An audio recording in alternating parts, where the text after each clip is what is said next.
안녕하세요. 발질환 무엇이든 물어보세요. 이우천입니다.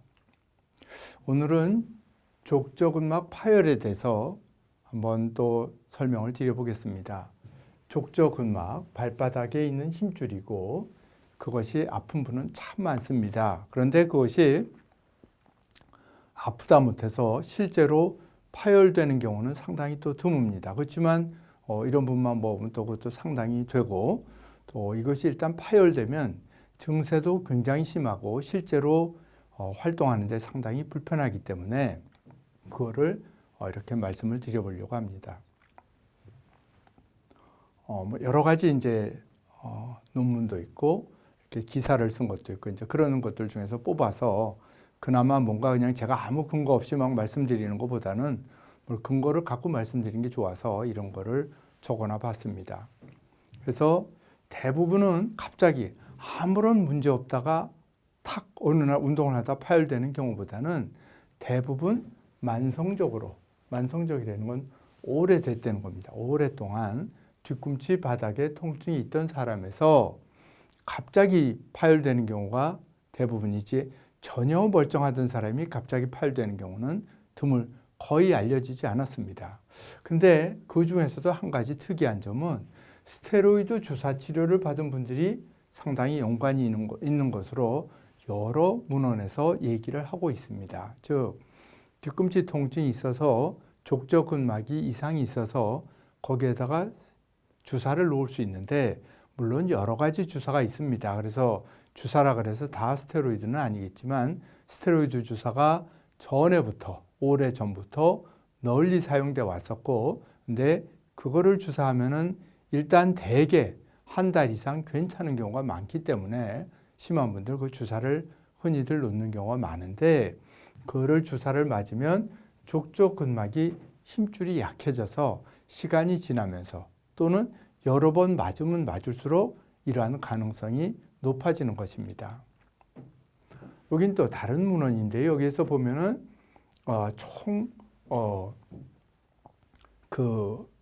이 파열된 사람을 굉장히 많이 모은 거죠.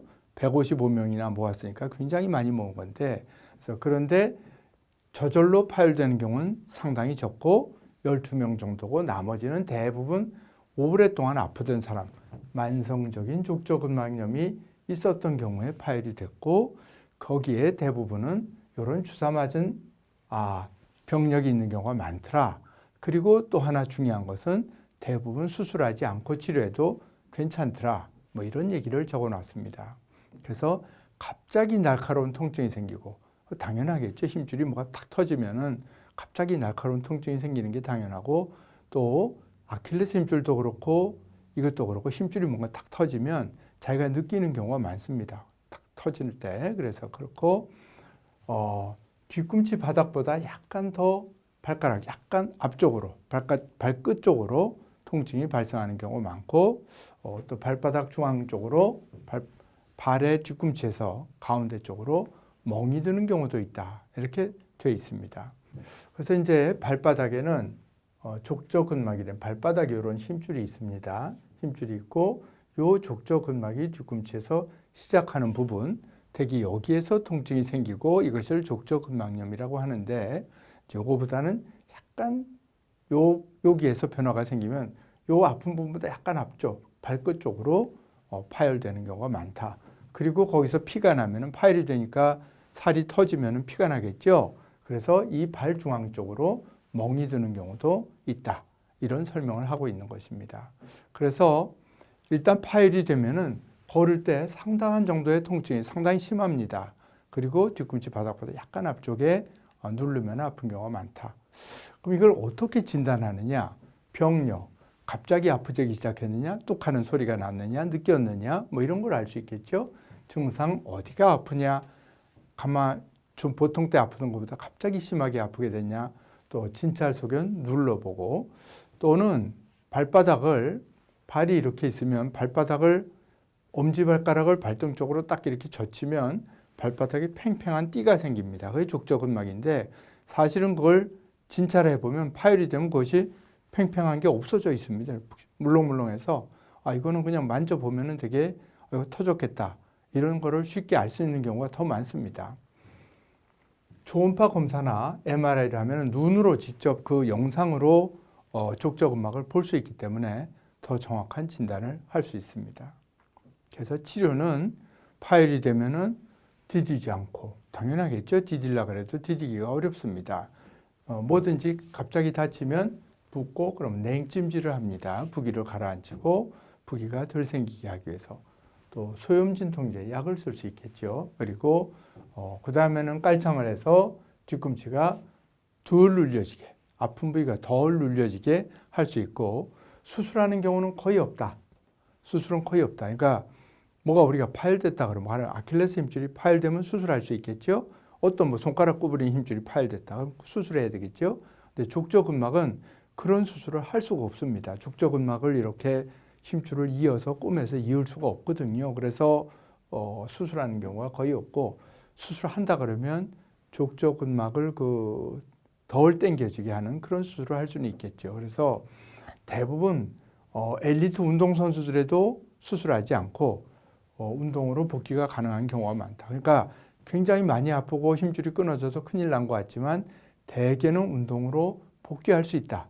이것이 중요한 점이 되겠습니다. 그래서 또 어떤 사람이 보고한 바에 의하면 장거리 달리기 선수 6명이 파열된 걸 자기가 경험을 했는데, 한 명만 너무 아파서 족저근막이 좀 덜 당겨지도록 늘려주는 수술을 했고, 결국에는 6명 모두 운동에, 장거리 달리기에 복귀할 수 있었다. 이렇게 얘기를 하고 있습니다.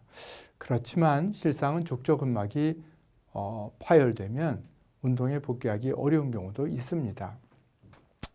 그래서 또 딴 사람은 좀 더 자세히 치료 과정에 대해서 설명을 해놨는데, 2, 3주 정도 석고나 보조기를 했다, 못 디디게 했다 이거죠. 고정을 했다 이거죠. 낫도록. 그 다음에 물리치료하고 점차적으로 운동에 복귀했는데, 대부분 약 2달 지나면 운동에 복귀했다 그러는데, 제가 보면은 2달보다는 더 걸리는 것 같아요. 물론 거의 정상 활동으로 회복은 되지만 이게 꼭 뭐 운동선수만 다치는 것도 아니고 일반인도 있을 수 있는데, 거의 정상 활동으로 세월이 걸리면서 회복될 수 있지만, 그렇다 그래서 2달 새에 멀쩡해진다. 제가 봐서는 그거보다는 조금 더 걸리는 경우가 많은 것 같습니다. 그래서 발의 근육을 강화해서 발의 힘줄이 끊어졌으니까 그 주변의 다른 근육을 강화해서 그 힘줄을 족저근막을 보강하도록 한다. 이런 의미에서 발바닥의 근력을 키우는 것이 좋다. 그런데 그럼 어떻게 하느냐? 수건을 잡아서 들어 올린다든지, 발가락으로 공깃돌을 집어서, 가령 공깃돌을 발가락으로 집어서 요 뒤쪽에 있는 요 가령 앞에 있는 거를 집어서 옆에 있는 컵에 집어넣는다. 그러면 발가락도 운동되고 엉덩이 근육까지 다 운동이 되니까, 그런 식으로 들어서 수건만 이렇게 쥐면 좀 재미가 없으니까 컵을 옆에다 놓고 앞에 있는 걸 옆에다 옮기는 거, 옆에 있는 걸 앞에다 옮기는 거, 그런 식으로 근력 운동을 하는 것이 도움이 된다고 알려져 있습니다. 그래서 족저근막염에 대한 치료 중에서 스테로이드 주사라는 것을 흔히 쓸 수가 있는데, 이거는 파열의 원인이 될 수 있다. 이렇게 되어 있고, 파열되더라도 대부분 거의 정상적인 활동으로 복귀할 수 있다. 이렇게 알려져 있습니다. 대단히 감사합니다.